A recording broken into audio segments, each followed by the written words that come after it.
Muy buenas tardes, estimadas y estimados, profesora. Nos presentamos. Somos de los alumnos del curso de taller de especialización clínica infanto-juvenil de la sección 12 de psicología de formato Advanced. Nuestros integrantes somos Pamela Mena, Silvia Ceballos y José Miguel Varas, quien les habla, y nuestra docente psicóloga Fernanda Orrego Miola. ¿Ok? La idea de todo esto es poder concentrar todo lo que se nos pide con respecto a lo más relevante del caso para ver después tener un diagnóstico con respecto al CIE-10 o al DSM-5, dependiendo, y la hipótesis comprensiva con sus respectivas conclusiones y las referencias bibliográficas.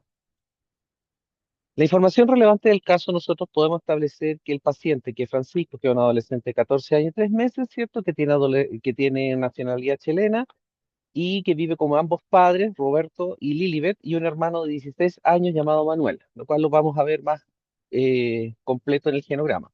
Los padres nos han referido que tienen una preocupación con respecto a sus hijos, ya que hay temáticas con la seguridad de la familia, ansiedad, habilidades sociales y muy bajo rendimiento. Y también eso producto también de varios crisis de pánico por el consumo de un fármaco que fue recetado por el neurólogo tratante de nuestro paciente. En este caso, hace 3 años, este mismo neurólogo le recetó Aradix, que es metilfenidato.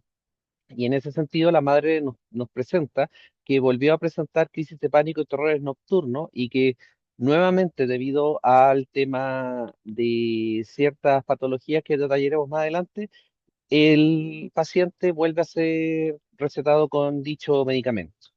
Entonces, también es importante agregar que el mismo paciente, Francisco, nos indica que siente un miedo súper constante, que le entren a robar, que rapten a su familia y que le pasen cosas malas en general, tanto en su casa como en el colegio. ¿Ya? Entonces, como podemos ir viendo, don Manuel, Francisco y Manuel Ortega, ¿cierto? Ambos de unos muy pocos años de diferencia, 5, 6, 7, de 2 años de diferencia con Roberto Ortega y Lilibet, ¿cierto? De 37 a 42 años, y podemos ver también que hacia la parte más femenina o maternal de la línea que estamos viendo en este genograma, se puede observar que el padre de Lilibet presenta alcoholismo y bipolaridad, y junto con su madre que presenta hipocondria y depresión. Y ese patrón también se observa mucho en los hijos, es decir, las hermanas o los tías de nuestro paciente, con respecto a intentos de suicidio y víctimas de abuso sexual. En cuanto si vemos por el lado paterno, en el lado paterno hay una familia grande con hartos primos y buenas relaciones sin ningún antecedente problemático.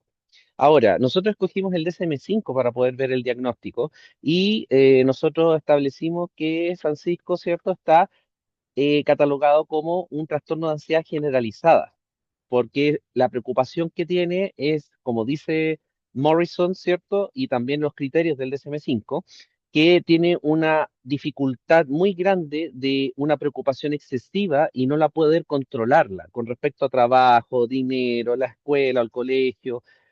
Presenta mucho cansancio, irritabilidad, mala concentración, problemas de sueño, etcétera. Entonces, si nosotros nos colocamos dentro de los criterios propiamente tales para poder escoger este diagnóstico, hay una ansiedad, preocupación excesiva, ¿cierto?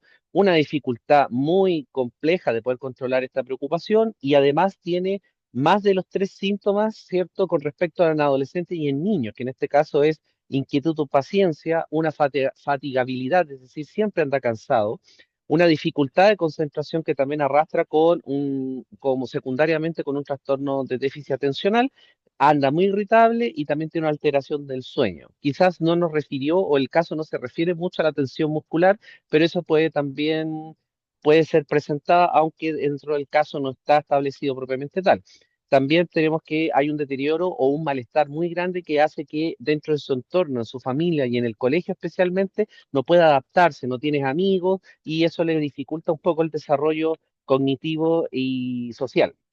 También podemos establecer que esto no es debido a un consumo de sustancias, probablemente tal como drogas o etcétera y otros medicamentos, y tampoco por otro trastorno mental.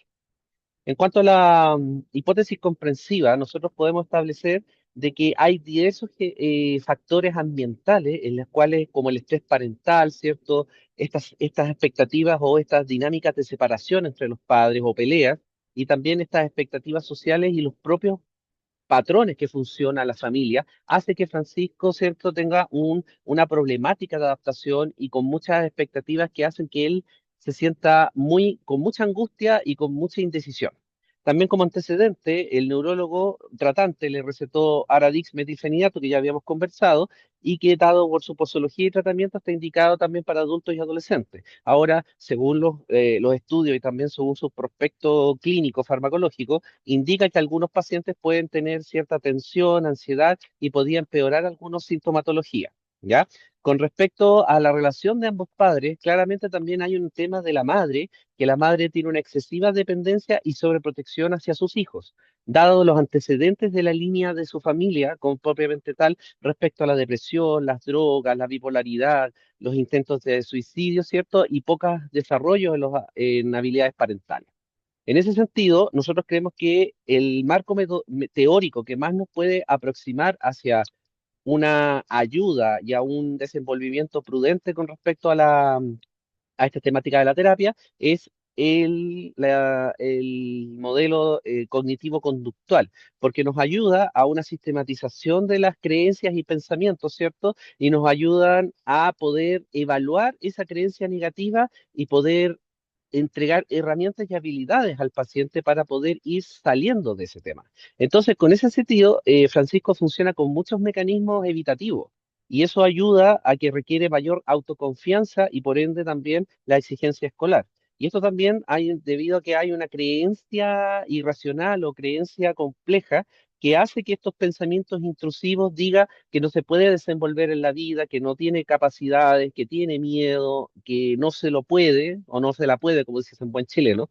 Entonces, en ese sentido, siempre va hacia su madre para poder darle sentido a su vida y no propiamente tal. Entonces, si nosotros digamos, por ejemplo, las creencias disfuncionales o irracionales con respecto a Beck, ¿cierto? Estas nos dicen que son creencias que están marcadas, ¿cierto?, por una parte dicotómica, es decir, si no lo puedo hacer, por lo tanto el resultado va a ser negativo. Como también hay una abstracción y una inferencia muy arbitraria con respecto a eso. Entonces, en ese sentido, estos pensamientos intrusivos empiezan a socavar esta amenaza e incertidumbre y empieza a haber muchos esquemas de vulneración.